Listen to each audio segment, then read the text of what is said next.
Alors, je donne la parole immédiatement au professeur Zineb El-Jalil, professeur à la faculté de médecine dentaire à Casablanca, qui va donc nous parler de la santé bucco-dentaire de l'enfant et la place du pédiatre. À vous la parole, madame. Bonjour tout le monde. C'est avec un grand plaisir que je viens aujourd'hui répondre à l'aimable invitation de l'amicale des pédiatres de Fès, que je tiens à remercier vivement en le nom de son président, monsieur le professeur Ben Heida, Heida, professeur Heida, excusez-moi. Donc, pour vous parler un petit peu de cette santé bucco-dentaire, donc qui n'a pas vraiment une très grande place apparemment dans la pratique de la pédiatrie. Et donc actuellement, il n'est plus à démontrer que la santé générale dépend de la santé buccale. Donc ça, c'est un fait qui a été largement démontré. Il en est de même pour la santé des dents lactéales ou des dents de lait chez l'enfant. Donc un bon développement de l'enfant, va dépendre d'une bonne santé générale, même si on peut ne pas l'admettre dès la première fois qu'on entend ça. Et donc, une bonne santé orale, une bonne santé orale de l'enfant, pourra nous garantir un bon développement de notre enfant. Alors, effectivement, ce développement qui est le plus souvent suivi de très près par le pédiatre, effectivement, qui est toujours le premier professionnel de la santé à être consulté par les parents pour le moindre petit pépin observé chez leur petit enfant. Et les problèmes bucco-dentaires font une grande partie de ces consultations. Et pour que ce pédiatre puisse jouer son rôle, son vrai rôle dans le dépistage de ces pathologies bucco-dentaires, il faut bien qu'il soit bien outillé en termes de connaissances sur tout ce qui est santé orale de l'enfant. C'est pour cette raison d'ailleurs qu'il y avait des études qui ont été menées dans ce sens, dont l'une qui a été réalisée au début des années 2000 par le service de pédodontie à Casablanca, qui a intéressé une centaine de pédiatres exerçant aussi bien dans le secteur privé que public, et qui a montré malheureusement un grand manque concernant les connaissances en santé bucco-dentaire. C'est vrai, les pédiatres connaissent l'origine de la carie, l'importance du fluor dans la prévention des pathologies bucco-dentaires, mais malheureusement la majorité ne donnez pas de conseils préventifs ou ne serait-ce que le brossage dentaire à leurs patients. Ça sort pas de l'ordinaire, donc c'est le cas toujours éventuellement même partout dans le monde, à l'exception des États-Unis qui ont commencé à modifier leurs attitudes après la publication des dernières recommandations de l'American Academy of Pediatrics en 2003 et puis en 2014. Donc il y a eu des modifications de comportement des pédiatres vis-à-vis de cette santé bucco-dentaire. Mais par ailleurs dans le monde, le cas est pareil qu'au Maroc. Et donc, c'est pour cette raison que nous avons proposé comme objectif pour cette intervention de mettre le point sur les principales pathologies bucco-dentaires rencontrées chez l'enfant de la naissance à 12 ans, mais aussi de décrire les différents aspects de la collaboration pédiatre-pédodontiste en termes de prévention bucco-dentaire. Donc, nous avons essayé de scinder notre présentation en deux grands volets, donc avant l'âge de 6 ans et après l'âge de 6 ans, avec des petits mots vers la fin sur l'enfant malade par la contrainte de temps. Alors, pourquoi le choix effectivement de cette limite d'âge de 6 ans? J'ai vu que le professeur Kitani a là aussi parlé, on aura des similitudes dans nos présentations, donc ça me rassure. Donc avant l'âge de 6 ans, pourquoi 6 ans? 6 ans, c'est l'âge qui va marquer le passage de la denture lactéale qui débute à partir de l'âge de 6, 8 mois, 10 mois, qui va être remplacée par la denture permanente. Mais avant d'être remplacée, il y a bien sûr la percée de cette première molaire, permanente. Pas le pointeur, est-ce qu'il va marcher? Bon, j'ai fait quelque chose. Excusez-moi. C'est pas grave, on n'a pas besoin de... Donc, elle est schématisée par la petite flèche bleue. Donc, avec la percée de cette première molaire permanente qui ne vient remplacer aucune dent lactéale. Et ce sera la mise en place de la denture permanente qui va continuer jusqu'à l'âge de 12 ans avec la mise en place de la deuxième molaire permanente vers l'âge de 12 ans. Alors, avant l'âge de 6 ans, il y en a les pathologies, il y en a une multitude, mais nous allons nous limiter aux 3 principales qui sont les plus répandues et les plus rencontrées chez le pédiatre. Donc, comme on a dit, donc l'éruption, bien qu'elle soit un phénomène qui est physiologique et peut être sujette à différentes complications ou qu'on appelle accidents d'éruption, à savoir des éruptions précoces connues sous le nom de dent natale ou néonatale, l'apparition de kystes d'éruption vers l'âge de 12 mois ou des fois un peu avant. Donc, c'est une tuméfaction bleutée. Donc au niveau du siège de l'éruption d'une dent temporaire, mais heureusement, c'est une manifestation qui est bénigne et qui va disparaître avec la percée de la dent en cause. Il y a aussi les gingivostomatites qui peuvent accompagner l'éruption de la 2e molaire temporaire, donc là aussi, qui cause des inflammations partout dans la cavité buccale qui peuvent être à l'origine d'une consultation chez le pédiatre. Donc la primo-infection herpétique, donc là, je ne vais pas trop m'attarder, elle a été bien documentée par le professeur qui est intervenu ce matin. Et là aussi, donc c'est une pathologie qui est très mal vécue par l'enfant, mais aussi par les parents, bien qu'elle soit bénigne, mais des fois il y a des complications générales qui peuvent nécessiter une prescription d'antibiotiques, d'antalgiques, ou des fois même pour une hospitalisation si l'enfant n'arrive pas à s'hydrater ou à manger convenablement. Alors vient le sujet qui nous tient le plus à cœur en tant que pédiatriste, donc c'est la fameuse carie de la petite enfance, ou autrement appelée la carie du biberon, ou bien le syndrome du biberon.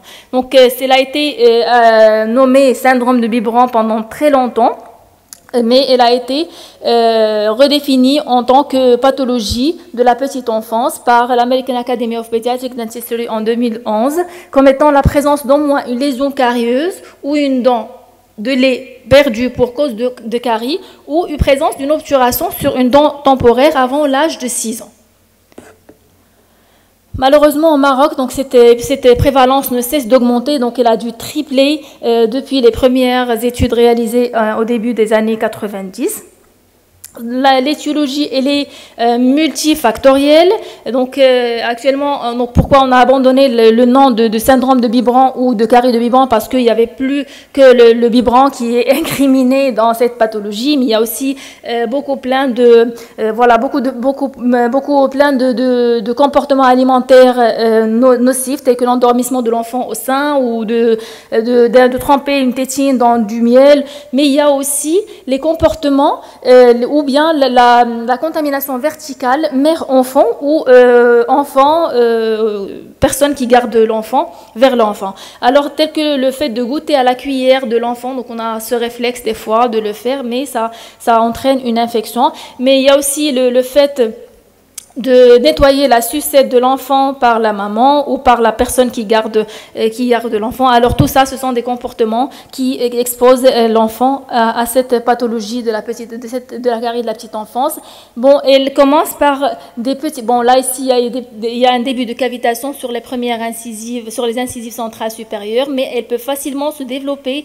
Donc les lésions vont sertir les dents jusqu'à entraîner des délabrements assez importants et complet au niveau de toute la denture temporaire à un âge qui est assez précoce. Donc, c'est une pathologie qui survient à un âge très précoce où la prise en charge est difficile, et des fois les parents, lorsqu'ils décident d'amener l'enfant chez le médecin, ils terminent par abandonner, et on assiste à de nombreuses complications qui peuvent être d'origine infectieuse ou même esthétique, donc ce qui va empêcher un bon développement psychologique de l'enfant. Il va entraver son intégration sociale, notamment en milieu scolaire. Donc, je vous expose le cas du petit Ilyes âgé de 6 ans, donc, qui est venu consulter chez nous pour une tuméfaction génienne haute gauche qui est récidivante, pour laquelle la maman a dû emmener son enfant consulter déjà chez le pédiatre, qu'il a adressé chez un omnipraticien, et donc il y avait une multitude de prescriptions d'antibiotiques vainement. À l'examen endobuccal, donc, on note les signes d'une carie de la petite enfance avec un bon délabrement sur la première molaire temporaire de gauche. On note aussi un comblement du fond de vestibule avec une tuméfaction qui est indurée, et l'examen radiologique montre je sais pas, non, la radio. Donc, on voit la présence d'une géode qui est appendue à la dent temporaire, à la racine de la dent temporaire, et cette géode donc, qui englobe aussi bien le germe de la dent permanente successionnelle et qui a refoulé là le germe de la canine, et en comparant cette image à celle du côté opposé, donc on remarque que ce qu'a fait cette infection au niveau de la dent temporaire. À l'examen anatomopathologique, donc on pose le diagnostic d'un kyste radiculodentaire qui est effectivement lié à la nécrose de la dent temporaire. Donc vous voyez ici que cette petite dent de lait peuvent être source de grands soucis. Alors là vient le rôle de pédiatre, donc comme personnel de santé de grand intérêt pour nous et pour la population infantile. Donc avant l'âge de ces consignes ou cet apport du pédiatre va être différent plus ou moins d'une tranche d'âge à une autre. Avant 6 mois, donc les conseils vont aller plutôt vers les consignes d'un bon allaitement maternel, et encourager cet allaitement maternel et en insistant sur le fait de ne pas endormir l'enfant avec le sein en bouche et d'éviter l'allaitement à volonté au-delà de 6 mois. Et bien sûr, pour préparer l'enfant à l'âge de la diversification, où on doit introduire l'alimentation à la cuillère pour effectivement préparer cet enfant à abandonner ce biberon dans son alimentation, et bien sûr pour le préparer ultérieurement au sevrage qui doit être fait avant l'âge de 21 mois. Donc au-delà de 21 mois, pas de nourrisson, donc pas d'allaitement ni au sein ni au biberon.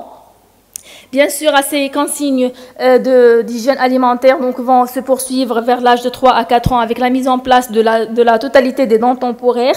L'alimentation doit être équilibrée et pauvre en sucre, évidemment, et en privilégiant des aliments consistants qui vont favoriser une mastication vigoureuse à l'origine d'une bonne sécrétion salivaire qui va permettre un auto-nettoyage des dents. Et bien sûr, préférer l'eau aux boissons sucrées et se limiter simplement aux 3 repas principaux avec une seule collation l'après-midi, pas de collation. Alors c'est à ces différents conseils d'hygiène alimentaire, bien sûr, l'hygiène bucco-dentaire est de règle. Elle doit être instaurée à un âge très précoce, et plus elle est instaurée à un âge précoce, plus on a des résultats probants. Donc avant l'éruption des dents, donc la maman pourra procéder à un nettoyage des muqueuses avec une compresse imbibée d'eau après chaque tétée pour éliminer les résidus de lait. Et avec l'éruption des premières incisives et jusqu'à l'âge de 2 ans, donc là aussi le brossage est fait par les parents, pour ne pas dire que la maman, avec une petite brosse à dents avec petite tête ou un doigtier brosse, donc qui est facile à manipuler, en utilisant cette fois-ci un dentifrice fluoré dosé à 1000 ppm, mais avec une quantité équivalente d'un grain de riz, et en privilégiant juste la méthode de brossage horizontale, des mouvements de va-et-vient supérieur, inférieur, la face externe, interne des dents, et après les faces occlusales et les faces triturantes des molaires. Vers l'âge de 2 à 6 ans, donc là aussi, c'est la même chose qu'avant 2 ans. Et bien sûr, il y aura un petit changement par rapport à la quantité de dentifrice. Donc là, la quantité de dentifrice va être un peu plus grande, donc à l'équivalent de la taille d'un petit pois. Alors, les consignes de pédiatre à cet âge, donc, ils sont toujours la bienvenue, elles sont prises pour de l'argent blanc, comme on dit. Et donc, ce message éducatif adressé aux parents doit être axé sur l'intérêt de conserver les dents temporaires, mais surtout, d'insister sur le fait d'aller consulter un médecin dentiste avant l'âge de 12 mois pour déterminer, bien sûr, le risque carieux, et de bannir la prescription de la supplémentation fluorée, ne serait-ce que dans le contexte marocain. Donc, elle n'est plus d'actualité. On est un pays endémique en termes de fluorose dentaire. On est de grands consommateurs de thé. Donc, il n'y a pas de raison qu'on rajoute. Il n'y a pas le besoin de supplémentation fluorée. Et bien sûr, se limiter à l'utilisation topique via le dentifrice fluoré. Donc, on peut résumer le rôle du pédiatre dans cette diapo en favorisant ou bien en encourageant l'allaitement maternel et d'éviter l'endormissement au sein ou au biberon, de préférer ou de suggérer ou de recommander une alimentation équilibrée à tout âge, de respecter un brossage après chaque repas et surtout d'adresser l'enfant pour une consultation chez le médecin dentiste avant l'âge de 12 mois. Alors, après l'âge de 6 ans, donc avec la mise en place et le début de l'installation de la denture permanente, là aussi les pathologies vont changer. Donc là aussi, par contrainte de temps, nous allons nous limiter aux 3 principales pathologies rencontrées. Alors, la pathologie de la première molaire permanente, donc cette fameuse première molaire permanente, ou encore appelée dent de 6 ans, ou aussi appelée la mère des dents, vu les rôles qu'elle joue dans la cavité buccale, dans l'installation de l'occlusion, le guidage de l'éruption dentaire, mais aussi dans la fonction masticatoire, et j'en passe. Malheureusement, c'est une dent qui fait son éruption à un âge qui est précoce, où la maturité de la dextérité manuelle chez l'enfant n'a pas encore atteint son pic, et de plus, elle est souvent confondue avec les dents temporaires, donc comme vous pouvez le voir, donc elle vient faire son éruption derrière les molaires temporaires, et elle est souvent confondue pour une dent temporaire, et on se dit, bon, à la limite, elle va être changée, et on s'en fout. Et, malheureusement, c'est ce qui l'expose aux pathologies, aux différentes pathologies bucco-dentaires. Au niveau de cette dent, donc la pathologie carieuse est caractérisée par son évolution rapide de par l'immaturité des tissus de la dent. Donc on peut passer facilement d'une petite carie du sillon à un délabrement de plusieurs parois de la dent, donc avec des infections péridentaires, des tissus péridentaires, ou encore un délabrement coronaire important, et encore pire, donc l'apparition de cellulites cervico-faciales qui sont très difficiles à prendre en charge à cet âge, surtout lorsqu'on a besoin de faire un drainage, et je ne vous dis pas les problèmes rencontrés lors de cette prise en charge. Alors, un deuxième volet que je voudrais bien attirer votre attention, s'il vous plaît, là-dessus. Alors, c'est l'hypominéralisation incisive et molaire. Donc, c'est une pathologie qui a commencé à prendre beaucoup d'ampleur dans nos consultations quotidiennes. Donc, qui est définie comme étant un défaut de développement qui est qualitatif de l'émail, qui est observé effectivement sur une ou plusieurs de ces premières molaires permanentes. Des fois associées aux incisives. Donc, dont la prévalence au niveau mondial varie de 2 à 40%, mais dans la prévalence au Maroc tourne autour de 8%, d'après une étude qui a été réalisée à Casablanca par le service de prévention, sur 1000 enfants scolarisés, et donc c'est quand même une prévalence qui est assez importante. Donc malheureusement, c'est une pathologie dont l'étiologie est toujours controversée, mais c'est surtout toutes les pathologies de la petite enfance qui étaient incriminées, surtout les manques d'oxygène, les problèmes d'hyperthermie de la première année de la vie, et plus récemment, donc le facteur génétique a aussi été incriminé. Donc, cliniquement, on peut assister à une petite opacification de l'émail, ou encore une petite tache jaune qui tend vers le jaune foncé au niveau des incisives, mais surtout au niveau de ces premières molaires que vous voyez là, ici, on l'a un peu, et au niveau de ces premières molaires, donc ce qui les expose au risque carieux. Donc comme vous pouvez le remarquer ici, donc vous voyez cette première molaire qui est bien cariée, bien que les molaires temporaires qui sont indemnes ne sont pas cariées. Malheureusement, c'est une pathologie qui s'accompagne d'une hypersensibilité dentinaire qui va empêcher l'enfant d'observer une bonne hygiène bucco-dentaire, et donc on assiste à une bonne accumulation de plaques dentaires et de débris alimentaires, donc qui vont prédisposer les dents aux caries, et on aura une altération de l'esthétique lorsqu'il s'agit quand on a une atteinte des incisives, donc on pouvait le remarquer ici chez cette jeune patiente de 8 ans, et on aura une altération de l'esthétique, bien sûr, qui est mal vécue par l'enfant, ou encore des délabrements coronaires au niveau des premières molaires qui peuvent conduire à une extraction précoce de cette dent qui est support de l'occlusion et qui est une dent très importante pour l'évolution de la cavité buccale et de la sphère ORL de l'enfant en général. La troisième pathologie, donc, qui n'est pas moins importante que les précédentes, donc, c'est la polycarie de l'adolescent. Donc, je ne sais pas si vous arrivez toujours à avoir des enfants vers l'âge de 12 ans ou plus. Comme on le sait tous, donc, l'adolescence, c'est un passage de l'enfance à la vie de l'adulte, donc, qui s'accompagne de nombreux changements. Parmi ces changements, donc, on a l'apparition ou l'acquisition d'habitudes alimentaires qui sont nocives, avec la tendance de consommation de sucreries abondamment, ou de fast-food ou de soda. À ceci se surajoutent les mauvaises habitudes d'hygiène corporelle, ou bien un abandon des hygiènes corporelles en général et de l'hygiène bucco-dentaire en particulier. Certains appellent même la grève de brossage. Donc, ce qui prédispose cette population aussi au risque carieux. Alors là aussi, ça commence par de petites lésions, donc, qui sont cervicales au niveau, donc qui ne sont pas d'allure carieuse d'après un professionnel qui n'est pas dentiste, mais qui peuvent facilement évoluer vers des lésions noirâtres qui vont sortir et se développer facilement et rapidement au niveau de toutes les dents. Et on assistera malheureusement à des délabrements coronaires très importants, et comme c'est le cas de cette jeune adolescente âgée de 14 ans qui a perdu presque un tiers de son capital dentaire, dont un âge qui est quand même assez précoce. Là aussi, donc, les consignes d'hygiène seront toujours de règle. Donc, le brossage doit être surveillé par les parents jusqu'à l'âge de 8 ans. Bien sûr, la brosse à dents sera adaptée à l'âge, mais cette fois-ci, la dose de fluor sera augmentée, donc elle sera l'équivalente de la dose utilisée chez l'adulte. Et la méthode de brossage sera la méthode utilisée chez l'adulte, donc du rouge au blanc, les faces externes, les faces internes et bien sûr les faces triturantes. Bien sûr, le rôle du pédiatre ne se limite pas au conseil d'hygiène, mais c'est surtout l'hygiène bucco-dentaire, mais surtout l'hygiène alimentaire.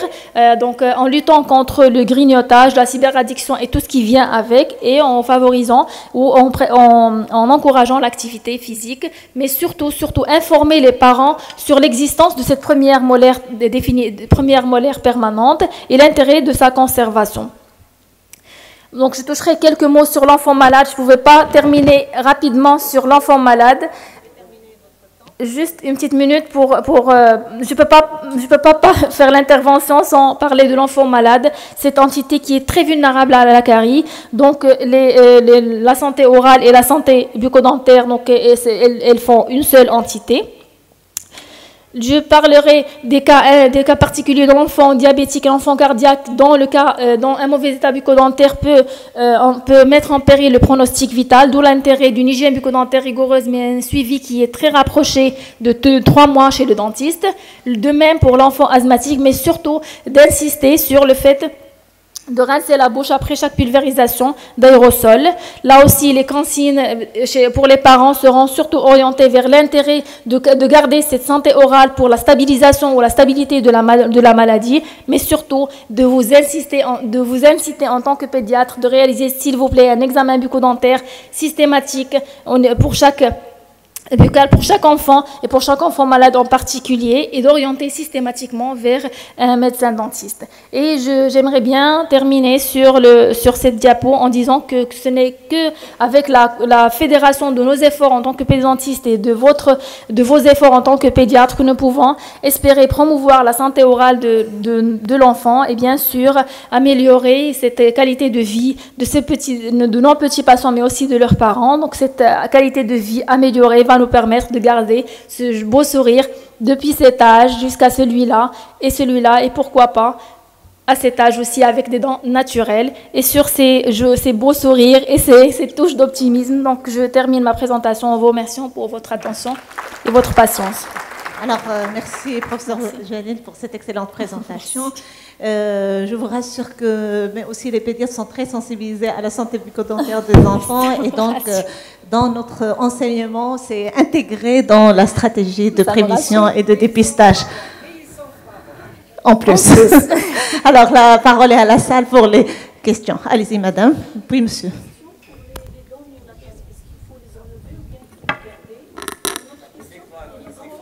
Il y a des enfants qu'on voit avec des traits noirâtres au niveau des dents. Qu'est-ce qu'il faut faire? Merci.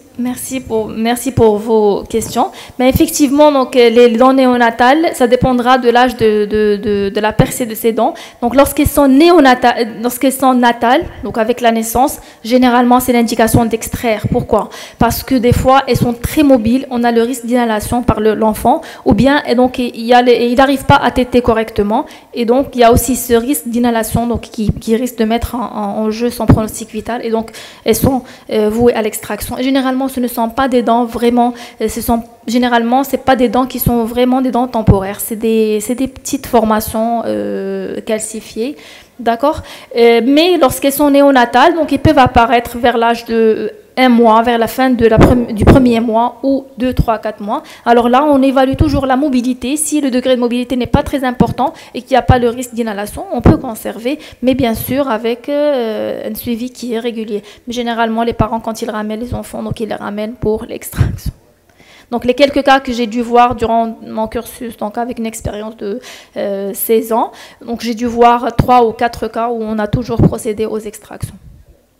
Pour les liserés noirâtres, effectivement, je voulais en parler dans ma présentation, mais vu le problème de temps, donc j'ai dû les enlever. Alors effectivement, ces liserés noirâtres, ce sont pas vraiment c'est pas des caries. On l'appelle le tartre de l'enfant. C'est pas des cavitations.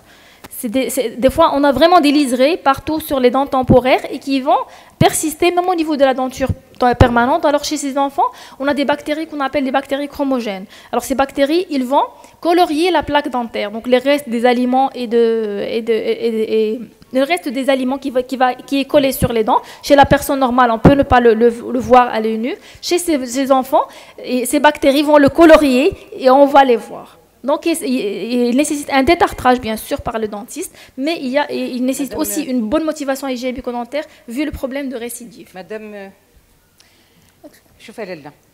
je vous remercie parce que vous nous avez... Les pédiatres, nous sommes tristes de voir des enfants avec des incisives noires. Et effectivement, on demande aux parents de faire attention pour ça. C'est très bien. On a bien retenu votre leçon, c'est très bien. Moi, je vais vous dire une chose. Les chirurgiens dentistes, ce sont les plus craints. Est-ce que vous ne pouvez... Non, mais c'est vrai. Est-ce que vous n'avez pas d'autres... Alors, pour les enfants, comment vous faites? Moi, j'ai un monsieur, un chirurgien dentiste à qui j'envoie les enfants. Est-ce que vous ne pouvez pas changer? Je ne m'adresse pas à vous, mais vous pouvez nous éclairer. Vous pouvez vous changer au moins votre matériel qui est bruyant, qui est angoissant. Non, mais cette truc, pour faire un simple dédartrage, on peut souffrir un petit la brutalité. Moi, je travaille avec les dames parce que les femmes en médecine, elles sont très bien. Et je profite de l'occasion pour dire que nous avons un hôpital à Casablanca qui est dédié à la chirurgie. Il ne faut pas dire chirurgie dentaire. Médecine dentaire, c'est abandonné, chirurgie dentaire. Qui sont très sérieuses, dont une, Madame Bousfeha, dont vous avez cité le truc, qui est une dame remarquable, avec laquelle on a travaillé dans l'hémophilie, ainsi de suite. Alors, c'est en fait, pourquoi les parents hésitent à emmener, mais ils hésitent. Ils sont obligés, c'est que l'enfant lui-même, il refuse, et c'est une consultation difficile et pénible. Il faut essayer de l'arranger autrement. Voilà, c'est ça ma demande à moi. Voilà, merci. Je vous remercie énormément, professeur Haj Khalifa, pour votre intervention. Bon, je vais vous contredire si j'ose. Alors, pour ne pas, non, pas pour vous contredire comme ça, mais pour éclairer la présence. Alors, vous parlez des médecins dentistes. Moi, je ne vais pas parler des médecins dentistes, je vais parler des pédodontistes. Alors, déjà, le fait qu'il y ait une spécialité dédiée à l'enfant, donc ça, c'est un grand soulagement pour nous au Maroc. Mais je ne sais pas si vous avez déjà eu l'occasion de venir voir le service de pédodontie chez nous pour voir la prise en charge. Oui, à Casa, bien sûr. Pas celui qui était en l'hôpital Harouchi, celui du CCTD. Du CCTD. Alors là, je vais parler juste par rapport à démystifier la prise en charge. Vous ne me connaissez pas, je pense. Il n'y a pas de problème. Madame Bousfiha, c'est mon maître que je respecte beaucoup et avec laquelle on a beaucoup travaillé, bien sûr, sur l'hémophilie et on continue à travailler. Alors, la prise en charge de l'enfant, donc nous, on est bien formés, je le dis haut et fort, bien formés en tant que médecins marocains pédodontistes sur tout ce qui est abord psychologique de l'enfant. Et lorsque l'abord psychologique n'aboutit pas, on passe à la prémédication sédative par l'hydroxyzine en général. Il y avait aussi le midazolam qui était réalisé au service à l'hôpital Harouchi autrefois, quand il y avait la petite avec professeur Mdalsi et professeur Bousfeha et professeur Al-Arabi. Et bien sûr, depuis de l'an 2008, on a installé la prise en charge de l'enfant sous mélange équimolaire, protoxyde d'azote, oxygène, donc ce qui nous permet aussi de prendre non seulement les enfants de bas âge, les enfants anxieux, mais surtout les enfants en situation de handicap. Donc je ne sais pas si vous avez entendu parler de la prise en charge de l'enfant en situation de handicap. Donc je peux vous dire que le service de pédodontie, ce n'est pas pour me vanter, mais pour donner à César ce qu'il y a à César. Donc, cette prise en charge de l'enfant sous mélange équimolaire nous a permis de garantir une meilleure prise en charge pour tous ces types d'enfants. Alors, pour ce qui est du matériel bruyant, je suis parfaitement d'accord. Et d'ailleurs, pour les patients en situation de handicap, on a des enfants qui refusent, des autistes et des enfants IMC. Même juste le fait de faire tourner la turbine ou de soulever l'aspiration, il va sursauter, il ne va pas vous laisser travailler. Bon, ça, là, c'est le rôle de l'intelligence artificielle. Je ne sais pas où est-ce qu'il est, professeur Chli. Voilà, récemment, donc, il parle d'instruments qui sont silencieux, de turbines qui sont silencieuses. Elles ne sont pas encore commercialisées chez nous au Maroc. Elles disent qu'elles sont silencieuses, mais elles sont moins bruyantes. Nous, qu'est-ce qu'on fait comme attitude?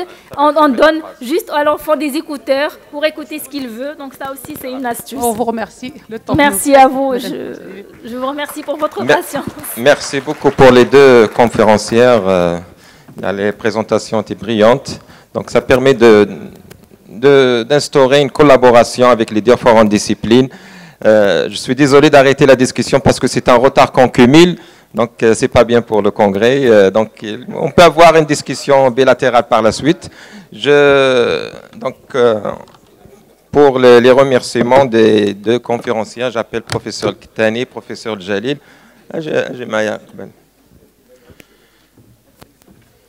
Le temps d'installer les communications suivantes. Professeur, c'est non nominatif, professeur Jalil. Professeur Al-Kitani. Une photo.